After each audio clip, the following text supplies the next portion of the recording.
প্রথমে স্পোর্টিং ক্লাবের সকল সদস্যবৃন্দকে ধন্যবাদ জানাই এত সুন্দর একটা খেলা দেওয়ার জন্য। এবং তার থেকে আমি কমিটি থেকে তার থেকে যে এখানকার যে দর্শকরা ছিল আমি ওনাদেরকে খুব ধন্যবাদ জানাই, কারণ ফানির বন্ধুরা আপনি সহযোগিতা করেছেন এটা অসংখ্য। এবং আরেকটা কথা যেটা আমার বিবেকে পাচ্ছে আর কি, এখানে এসে আমার যে পার্শ্ববর্তী যে লোকজন আছে বাড়ি ঘেড়ে যে আছে অন্য জায়গায় খেতে অথবা তাদের একটু বাড়ি ঘরে গেলে একটু অসুবিধা বোধ করে, কিন্তু এইখানকার এসে আমি জিনিস দেখলাম খুবই অসাধারণ লাগলো আমাকে। এই পার্শ্ববর্তী এলাকার চাচাদের ব্যবহার বা চাচিদের ব্যবহার খুব ভালো লাগলো। ধন্যবাদ, সকল খুব ভালো লাগলো। এবং যে খেলাটা আজকে হলো ফাইনাল খেলা, খুবই একটা উত্তেজনামূলক খেলা।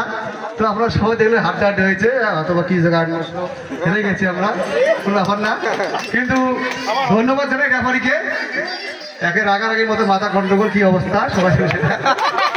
তো যদি কোনো ভুল টুল হয়ে পড়ে অথবা খেলার মধ্যে একটু মাথা গরম হতে পারে, তো তার জন্য ক্ষমা প্রাপ্ত। ঠিক আছে, ধন্যবাদ। ভাই আসুন আপনারা।